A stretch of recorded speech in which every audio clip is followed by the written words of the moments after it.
This is David Stringer, publisher of Prescott News. Welcome to another edition of Prescott Talks.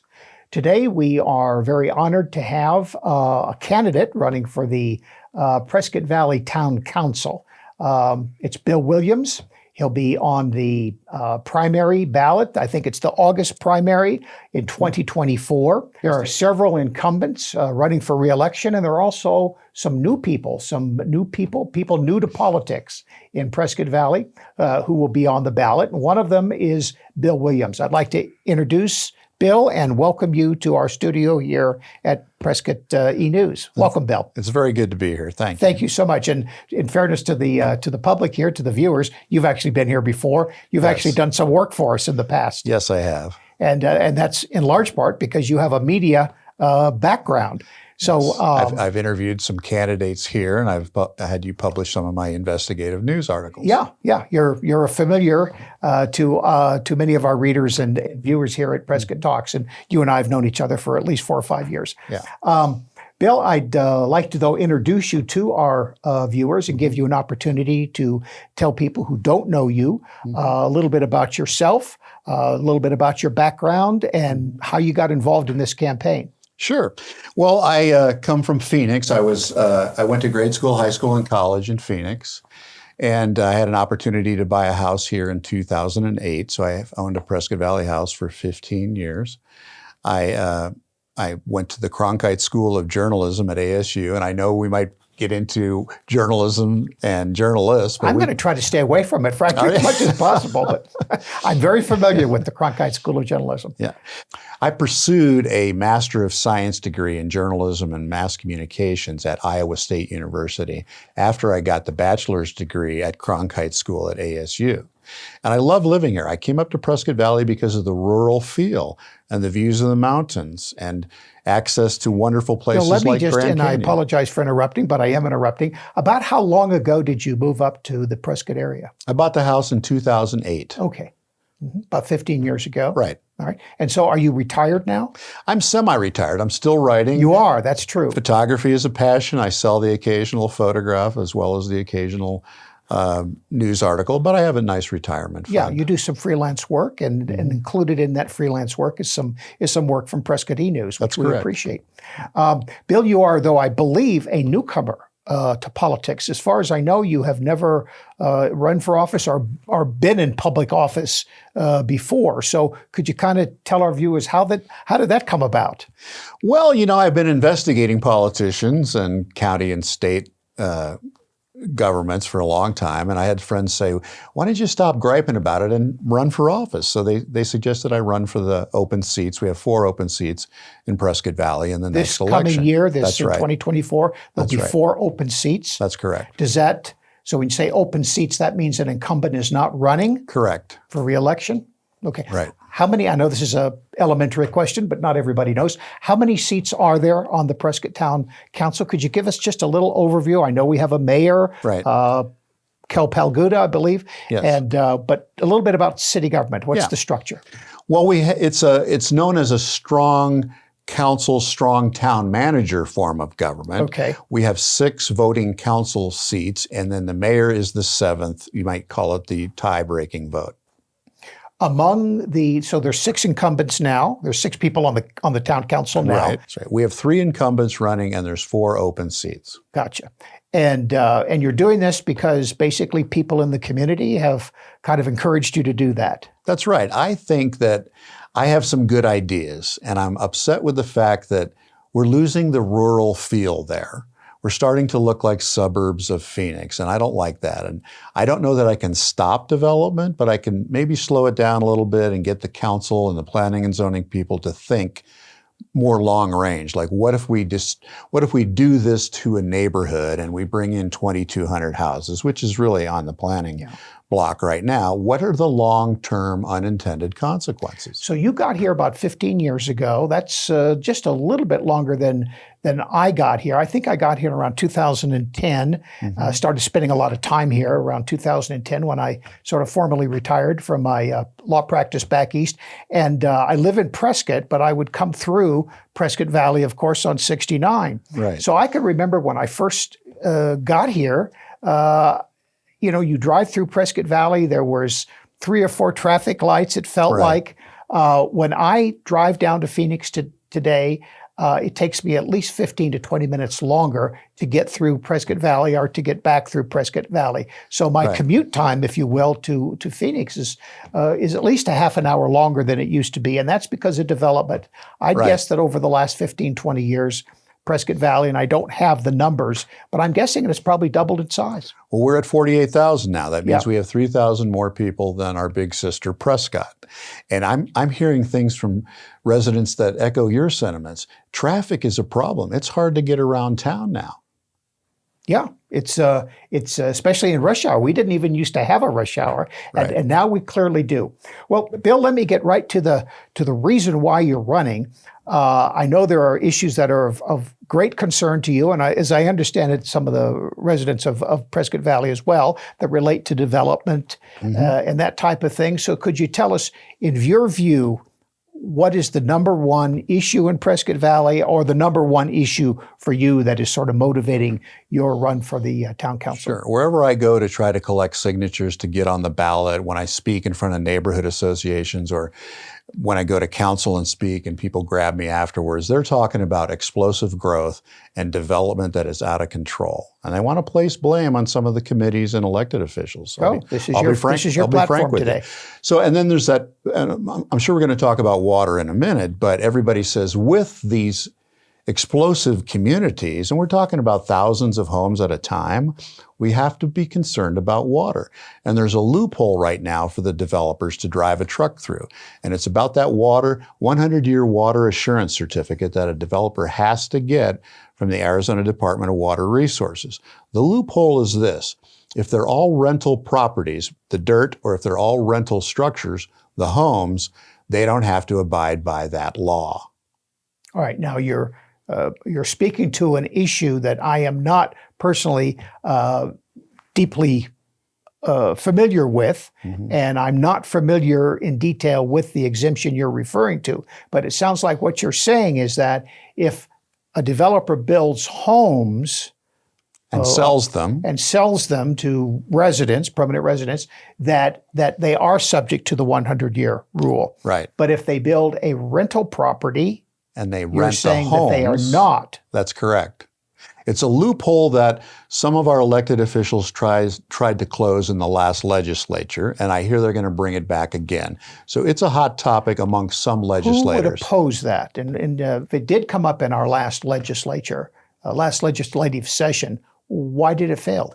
Well, I would have to assume that those in opposition would be the developers, because it gives them another tool in their toolbox. They can say, well, I'm just going to rent, then I don't have to assure 100 years of water, and I'm going to rent the ground, and I'm going to rent the home. But this kind of throws away that whole notion that it seems to be sweeping the country now. Nobody's going to own a home anymore. You've heard that, certainly. I actually have never heard that. Oh, well, we'll edit that out. I thought everybody aspired to own their own home. Well, there seems to be this wave across the country of only rental. And so the most explosive and high density neighborhoods that are being built in Prescott Valley now are rental properties. I see. Okay. I frankly was not familiar with that. There's a lot of rental property building construction going on now in Prescott Valley, because I see a lot of subdivisions going in. I see a lot of new homes going in. Right. But you're telling me that there are pockets of development in Prescott Valley that are basically rental. Right, they're going to be rental only. They don't have all their approvals. They don't necessarily have paperwork in with planning and zoning, but they're having public meetings and they're making noise and they're putting signs up and they have websites.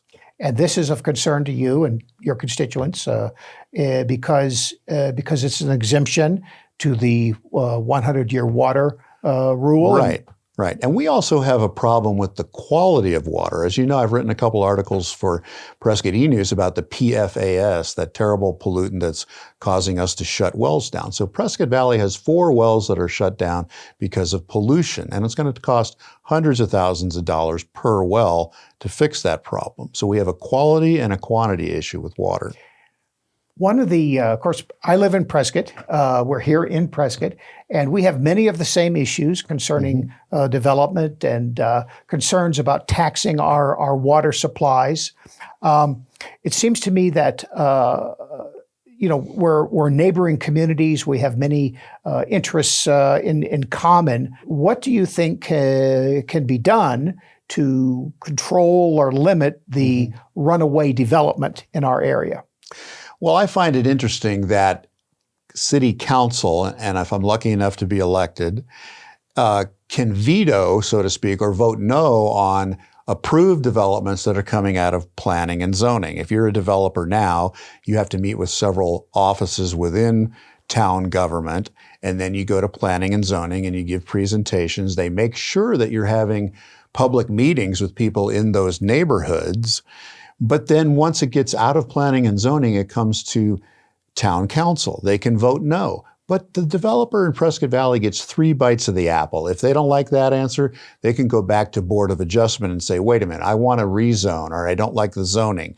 Because now I can go from selling homes to renting homes, but I got to get the rezone. Bill, one of the things that we hear a lot from the real estate industry and the developers is that, if you're not growing, you're dying. We have to constantly grow. And if you're not growing, you're dying. And if we do grow, we are building our tax base and we are spreading the tax burden amongst a larger group of people, and the taxes then should go down, and that, growth pays for itself. You've probably heard these things in one form or another. Right. Could you speak to that? Do you agree with that? I don't. Arguments? I wrote a couple of notes down. As you say, growth never pays for itself. Taxes go up. And why doesn't growth pay for itself? Well, you get more government and your tax money is there, but it seems like it's never enough. And so you're imposing things on the people that already live there. All right. So when you say you're imposing things on the people that live there, you're imposing the burden of growth. Right. Because when you have more people, you need more government. Right. You need more schools. You need more police officers. That's correct. You need more fire departments. You need more emergency personnel. You need more roads. You need all kinds of infrastructure to support the growth, and the taxes that you get from the new residents never quite seem to cover the cost. I agree, but you're stealing my thunder. All right, go ahead. The other night at a council meeting, I said to the folks at the microphone, I stand in solidarity with the 4 citizens groups who oppose the current explosive growth and the building of future high-density housing areas.